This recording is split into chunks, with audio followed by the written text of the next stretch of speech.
First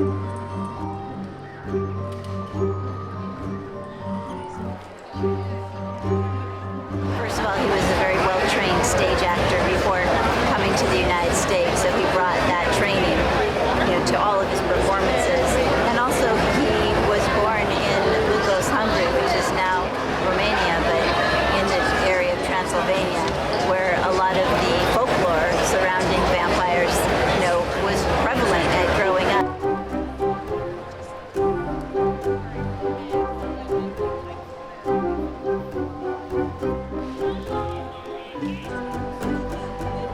So I think he was able to incorporate that very real fear of vampires, and then of course there's just something that he has, we call it the it factor now, that I don't know if anybody else could have done the same thing, been the original, and it had lasted this long, because it's just something about my grandfather, his presence, his magnetism, it just jumps out of, off the screen and pulls you in.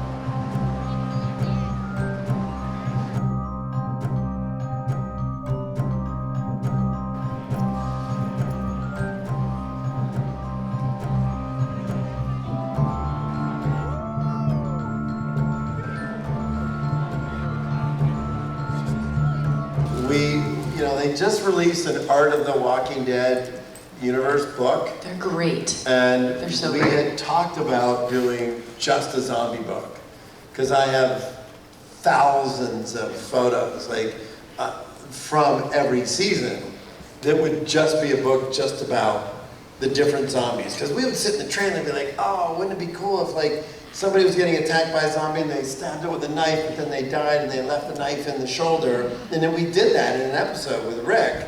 And Rick grabs the knife, I think it was season 5, episode 2, nerd. And then he pulls the knife out and kills the zombie. So we would just come up with all this crazy stuff. But that was, when we did the first couple seasons of the show, and it was Frank Darabont and I, we were such lovers of the genre that everything we did was to pay tribute. Have you seen the trailer for the last chunk of The Walking Dead? It was on. It's real good. Yep. So there's a beat where the zombies are using rocks, and everyone's like, "Oh my God, they've evolved." Yeah. Yeah, but when we did season 1, episode 2, when they're in the department store. We hadn't figured the rules out yet, so we're like, oh yeah, just give them a rock. Do whatever you want. Stephen and Andy down the street in Atlanta. So there should be a book, because the way that we would do the makeups is that people would come in, and it was like a new canvas every single time someone would come in, and the artists would have an opportunity to be like, oh, this would be cool. What if we did this? What if we did that?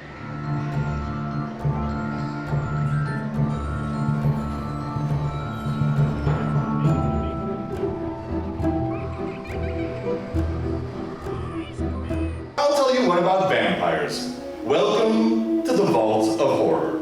This is your vault keeper shrieking. I call this blood-curdling tale from my bloody collection, Midnight Mess. You're horror hungry again. Back for more savory servings of screams from my cauldron. Well, welcome to the haunt of fear. This is your delirium dietitian, the old witch, cooking up another revolting recipe. You ready? Got your drool cups fastened under your dribbling chins? Got your shroods tied nicely around your neck? Then I'll begin dishing out the terror tidbit I call Horror Me, housed by you. Everett is mad, Mr. Foreman. That's why we live out here in the bayous. He's dangerous. He's a homicidal maniac. But what? Me? Joe! Everett has a strong desire to kill, Mr. Foreman. This desire cannot go unsatisfied for any length of time. If it does, he might turn on me. You're joking.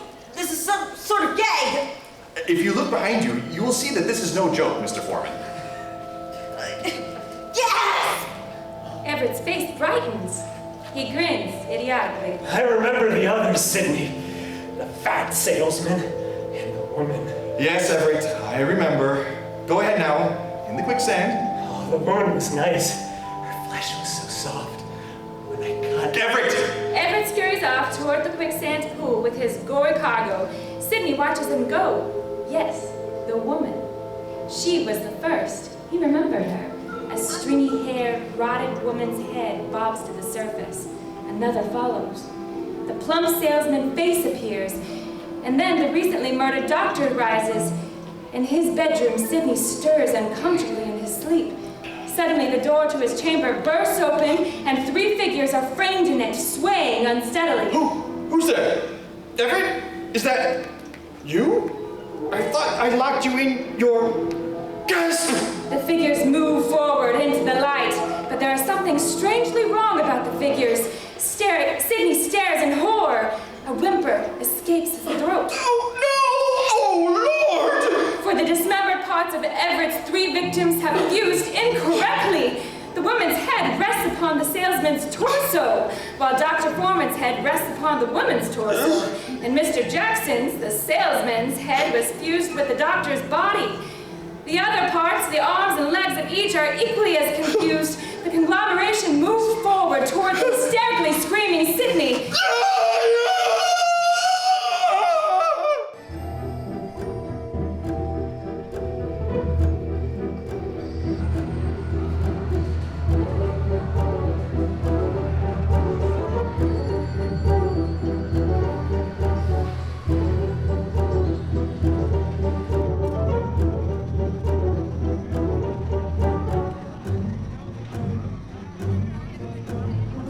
You'd think you were besieged by monsters. Somehow you survived to tell the tale. Stories passed down from generation to generation. It eventually becomes myth, legend, details become skewed over time.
We are very lucky to have the haunters that we have.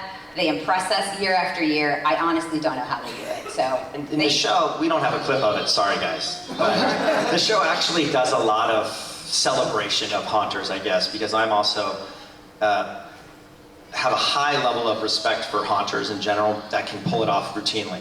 It's extremely difficult, especially at the 17th door. If you've haunted but never at the 17th door, it is an absolute monster to work. So there's definitely a lot of teasing, a lot of good, a lot of stuff, but really the overall message is definitely like, pretty, I guess, inspiring to be a haunter if you're interested in haunting. There's a lot of cool, positive stuff about haunting in general.